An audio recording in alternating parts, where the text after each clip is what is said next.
ACN news కి స్వాగతం. పల్ల పోనీ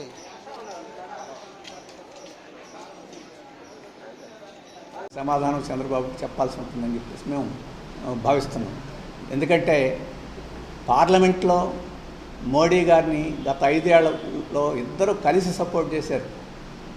ఎప్పుడు ఎవరు మోడీ గారి విధానాలని అమలు వ్యతిరేకించలేదు. మరి అటువంటి వారు ఇక్కడేదో మోడీ గారు మన రాష్ట్రాన్ని ఉద్ధరించబోతున్నాడు, అమృతకాలం, పవన్ గారు ఏమంటున్నారంటే మోడీ గారు అమృతకాలాన్ని తీసుకొస్తారు. ఇప్పటి వరకు ఈ రాష్ట్రంలో వినాశకాలం వచ్చింది, మోడీ గారు వస్తే అమృతకాలం వస్తుందని చెప్పేసి చెప్తున్నారు. మరి 5 ఏళ్లలో ఈ రాష్ట్రాన్ని వినాశనం పాలు చేసింది, ఈ రాష్ట్రాన్ని అన్యాయం చేసింది మోడీ కాదా? ఆ మోడీ అన్యాయాన్ని సమర్థించింది చంద్రబాబు, జగన్ కాదా అని చెప్పేసి మేము అడుగుతున్నాం. అందుకనే మేము చెప్పేది, ఈరోజు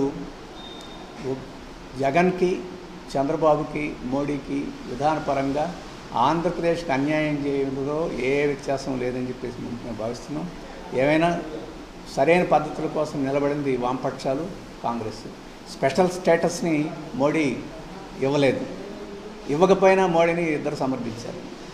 అమరావతిని ఒత్తిడి చేసి ఇక్కడ ఏర్పాటు చేయలేదు, అయినా చంద్రబాబు మోడీ పంచన చేరాడు.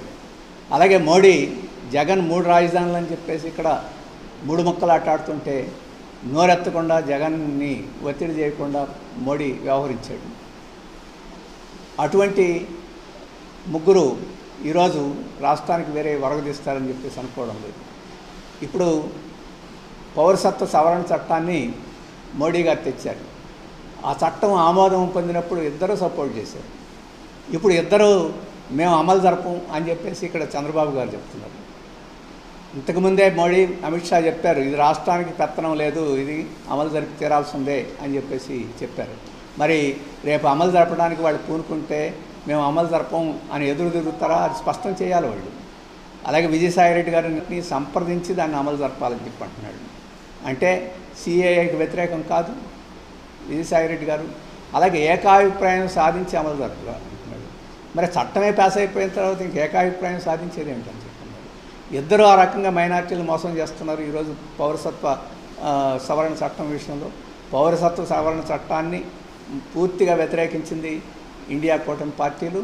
రేపు అధికారానికి వస్తే మొత్తం రద్దే చేస్తామని చెప్పేసి ప్రకటించింది ఇండియా కూటమి పార్టీలు. అలాగే రైతు విషయంలో కూడా రైతులకి ఈరోజు గిట్టుబాటు ధర కావడానికి ఒక చట్టం కావాలని చెప్పేసి ఇండియా కూటమి అడుగుతుంది, రైతులు అడుగుతున్నారు. మరి చంద్రబాబు మోడీని అడిగారా? మోడీ ఇవ్వనని చెప్పేశాడు. జగన్ అడిగాడా? మోడీ ఇవ్వనని చెప్పారు. ఇప్పుడు ఇద్దరు మోడీ గారికి సలాం కొట్టే పరిస్థితి ఈరోజు ఉన్నది. ఇప్పటికీ జగన్ గారు వాళ్ళు కూటమి కట్టిన మోడీ గురించి ఏమి మాట్లాడటం లేదు. బొత్స సత్యనారాయణ ప్రయోగించారు మోడీ గారి మీద విమర్శ చేయడానికి. ఈ మధ్య 120 మంది వైఎస్ఆర్పీ నాయకులు ట్విట్టర్లో ఒక పోస్టు పెట్టారు. అది కూడా చంద్రబాబు నాయుడు గారు మోడీ గురించి సమాధానం చెప్పాలని చెప్పేసి. ఈ రకంగా లాలూచి కుస్తీ ఈరోజు మోడీకి. మోడీ గారు రైతులకి విద్యుత్ బోర్వెల్స్కి మీటర్లు పెట్టాలని చెప్పేసి చెప్పారు. జగన్మోహన్ రెడ్డి మీటర్లు పెడుతున్నాడు. చంద్రబాబు నాయుడు ఇప్పుడు వరకు ఏం చెప్పడం లేదు.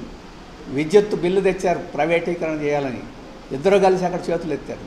అందుకని రైతాంగానికి ఆ రకంగా తీవ్రమైన నష్టం చేసే మోడీని ఇప్పటి వరకు మద్దతు ఇచ్చి ఈరోజు ఇద్దరు మేము వ్యతిరేకిస్తామని చెప్పేసి చెప్తే అది మోసం తప్ప ఇంకోటి కాదు. అలాగే పట్టణాల్లో ఇప్పుడు చంద్రబాబును